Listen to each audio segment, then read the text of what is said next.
महाराष्ट्र में अशोक चौहान का इस्तीफा और सियासत की बदलती सूरत हाल। अशोक चौहान ने जो कांग्रेस से इस्तीफा दिया और साथ ही आज बीजेपी को ज्वाइन किया। आप जानते हैं कि महाराष्ट्र में बहुत जल्द राज्यसभा के चुनाव होने जा रहे हैं। इसमें जितने भी लोग हैं, वो आमदार जितने भी होते हैं, वो वोटिंग करते हैं राज्यसभा के उम्मीदवार के लिए और राज्यसभा का उम्मीदवार चुना जाता है। लेकिन ये संख्या बल के आधार पर नहीं होता है कि यानी किसका ज़्यादा वोटिंग रहेगा, इतना उसमें कैलकुलेशन नहीं होता है। इसमें ज़रूरी ये है कि एक आंकड़ा, एक नंबर जो है वो तय होता है और उस तयशुदा नंबर पर उतने वोट जो है उस राज्यसभा के कैंडिडेट को लेने होते हैं। ये किसी पार्टी का अपना एक कैंडिडेट होता है जिसको पार्टी डिक्लेयर करती है। उस कैंडिडेट को पार्टी के आमदारों ने इतनी संख्या में वोट देना चाहिए, उसके बाद उस कैंडिडेट को जो है राज्यसभा के लिए मुंतखब किया जाता है, चुना जाता है। आइए हम जानने की कोशिश करते हैं कि राज्यसभा का मेंबर किस तरीके से चुना जाता है और उसके लिए कितनी संख्या बल जरूरी है। फिलहाल महाराष्ट्र में 6 उम्मीदवार हैं राज्यसभा के लिए फिलहाल के लिए, लेकिन अगर हम उसको अच्छे तरह समझने की कोशिश करते हैं तो उसके लिए हमें उसमें एक और जोड़ना पड़ेगा। तो यह आंकड़ा हो जाएगा 7 का। अब 7 के हिसाब से हम इसका कैलकुलेशन करते हैं।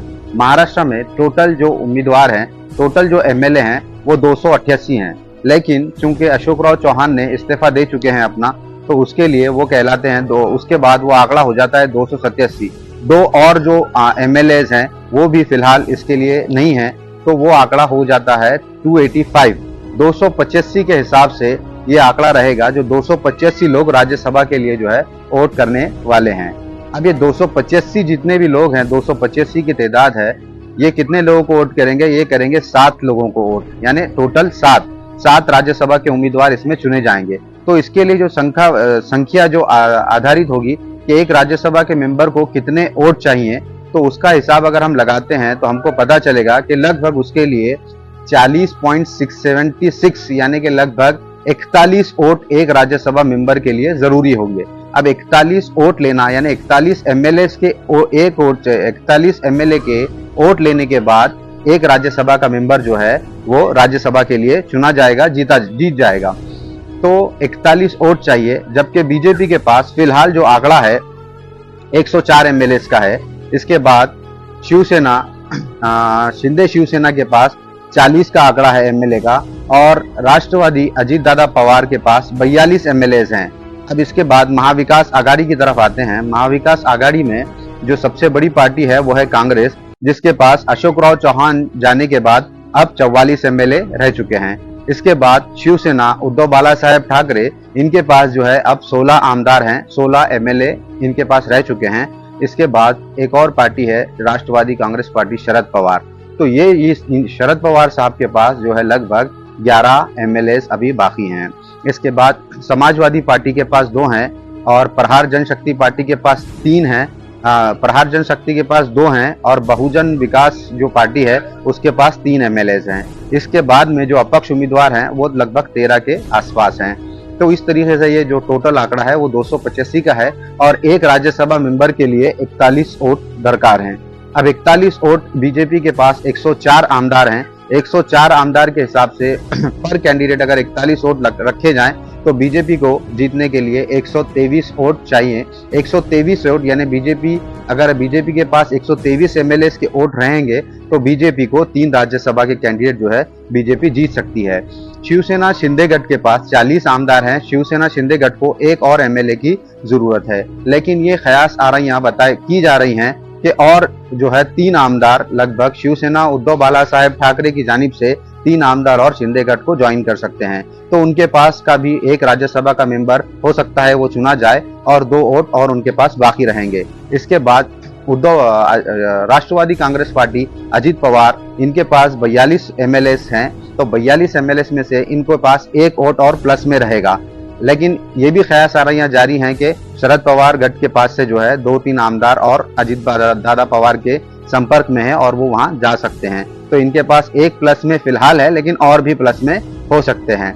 लेकिन कांग्रेस महाविकास आघाड़ी की अगर बात करें तो कांग्रेस के पास अभी 44 हैं और शिवसेना के पास जो है 16 हैं और शरद पवार राष्ट्रवादी कांग्रेस पार्टी के पास 11 हैं।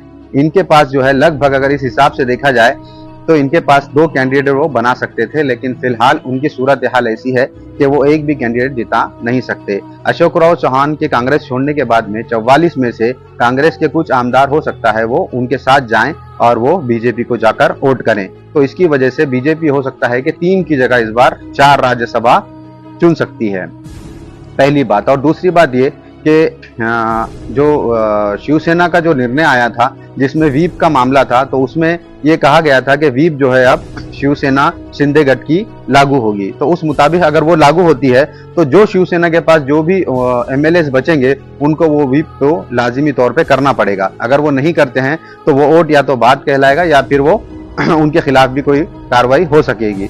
इसी तरह सेम व्हीप का मामला अजीत पवार के साथ भी हो सकता है, हालांकि उनका फैसला अभी तक आया नहीं है। 2 वोट समाजवादी पार्टी के हैं, 2 एमआईएम के हैं, 2 और 3 बहुजन विकास के हैं और बाकी जो अन्य दल हैं उनके 13 हैं।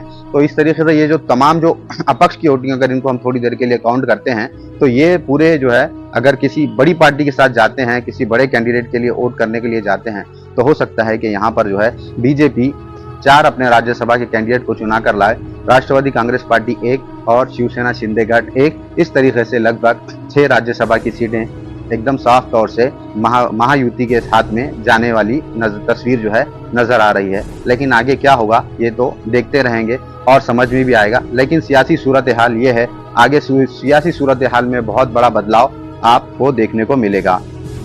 कांग्रेस, शिवसेना और राष्ट्रवादी कांग्रेस पार्टी शरद पवार महाविकास आघाड़ी का जहां आपको लगता है, ऐसा लगता है कि राज्यसभा के इनके 1 से 2 मेंबर जीत के आ सकते हैं, लेकिन इनके पास इतने एमएलए होने के बावजूद भी ये शायद ही कोई एक आध सीट जितवा के ला सकते हैं राज्यसभा की। इसके अलावा ऐसी सूरत हाल नजर नहीं आती कि वो एक भी जितवा के ला सकते हैं। आप देख रहे थे अपडेट आज की आवाज़। मैं हूं जाहिद अल कसेरी। मेरे चैनल को ज़रूर सब्सक्राइब करें।